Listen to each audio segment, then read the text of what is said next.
नमस्कार दोस्तों, कैसे हो आप सब लोग। आज इस वीडियो में हम चर्चा करेंगे डैंड्रफ की समस्या के निदान के बारे में।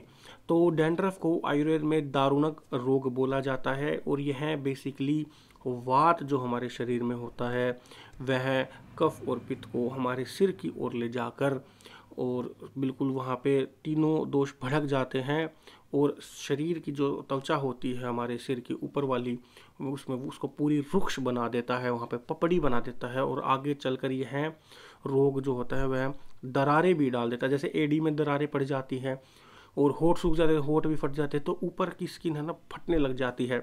बहुत ही खतरनाक रोग बन जाता है, लेकिन ऐसे बहुत कम देखा जाता है हालांकि। तो इसीलिए यह रोग अगर स्टार्टिंग में ही ठीक कर लिया जाए तो यह इजीली ठीक हो सकता है, लेकिन अगर ये रोग पुराना होता जाए तो बहुत लंबे समय का ही उपचार करने से यह ठीक होता है। खैर, अगर आपका रोग कितना भी लंबा क्यों ना हो गया हो तो मैं आयुर्वेद के ऐसे दो नुस्खे बताऊंगा जिससे आप बिल्कुल स्वस्थ हो जाएंगे। महीने भर के प्रयोग से पुराने जो डैंड्रफ के हैं वह बिल्कुल स्वस्थ हो जाएंगे। तो जो सबसे पहला जो उपचार है वह है जो आम होता है, आम की गुठली, और गुठली के अंदर भी एक और हिस्सा होता है जिसे मिग्घी बोलते हैं। यह पंसारी के यहाँ आपको मिल जाएगा।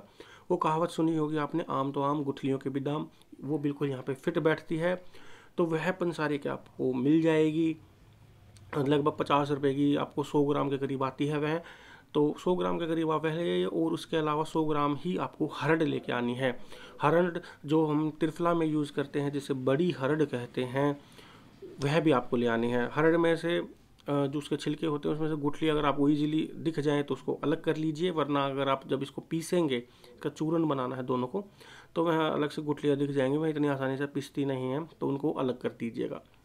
दोनों को चूर्ण को आप अच्छे से उसका चूर्ण बना लीजिए, आपस में मिक्स कर लीजिए। फिर आपने जितने भी हिस्से में शरीर में लगाना है उसके हिसाब से, इसकी कोई मात्रा नहीं होती हालांकि, लेकिन अगर आप इसको चूर्ण जो बनाया है उसको दूध में मिलाकर पेस्ट बना लीजिए और इस हिसाब से पेस्ट बनाइए कि आपको जितने हिस्से में लगाना उसके हिसाब से अच्छे से वो पेस्ट लग जाए। नहाने से पहले 1 घंटे पहले वह पेस्ट को लगा लीजिए, उसके 1 घंटे बाद फिर नहा लीजिए। 21 दिन के प्रयोग के बाद आप देखेंगे तो आप बिल्कुल वह बाद में आप अगर छोड़ भी देंगे तो आपको डैंड्रफ नहीं दिखेगी। हालांकि बीच से ही आपको डैंड्रफ दिखनी बंद हो जाएगी, लेकिन लगातार आप 21 दिन तक जरूर करिएगा। हो सके तो अगर आप लगातार ना कर सकते हो तो हफ्ते में 4 दिन जरूर कर लीजिएगा। 1 दिन छोड़ के 1 दिन करें, या फिर 2 दिन छोड़कर 1 दिन करें, या सैटरडे संडे को छोड़ दें, इस तरीके से। लेकिन हफ्ते में 4 दिन तो आप जरूर करिए ही करिएगा। अगर डेली भी करेंगे तो भी कोई नुकसान नहीं होगा। अगर आपके बाल बहुत ज़्यादा झड़ने शुरू हो गए होंगे तो उनको रोक देगा, ऊपर से बालों को यह मजबूती भी देता है। डैंड्रफ बिल्कुल हटा देगा, बालों को मजबूती देना शुरू कर देगा, झड़ते बालों को रोक देगा। और उसके अलावा जो दूसरा नुस्खा आता है वह है खसखस।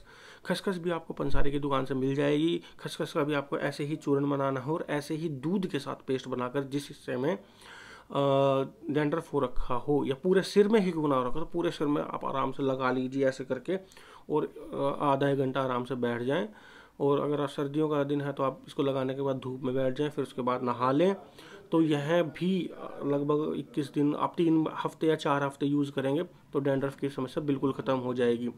और अगर आपको लग रहा हो कि एक बार मेरी ठीक होगी, 2-3 महीने बाद फिर होगी, तो इसको साल में 3 बार यूज़ करें या 4 बार यूज़ करें। हर 3 महीने बाद 1 महीना यूज़ कर लिया, इस तरीके से भी अगर आप करेंगे या बीच में कभी कभार भी बीच बीच में करते रहेंगे तो भी नुकसान नहीं है, लेकिन डैंड्रफ ख़त्म हो जाएगी। यह आपके खान पान की गड़बड़ी की वजह से डैंड्रफ होती है। शरीर आपका रूखा सूखा रहता है, आप बिल्कुल सफाई नहीं करते, तेल आदि नहीं लगाते, तेल लगा के कंघी नहीं करते, और अलग अलग तरीके के शैम्पू साबुन यह लगाते हैं, इसके कारण यह होता है। अगर आप अच्छे से ढंग से रहेंगे, वात पित्त और कफ इनको सही रखेंगे तो यहाँ आगे रोग वैसे भी नहीं होगा आपके। तो यह 2 बिल्कुल ईजी नुस्खे हैं, आप कर सकते हैं घर पर। तो मैं आशा करता हूँ मेरे द्वारा दी गई जानकारी आपको अच्छी लगी होगी। अगर आपको यह वीडियो अच्छी लगी तो इस वीडियो को लाइक एंड शेयर कीजिएगा।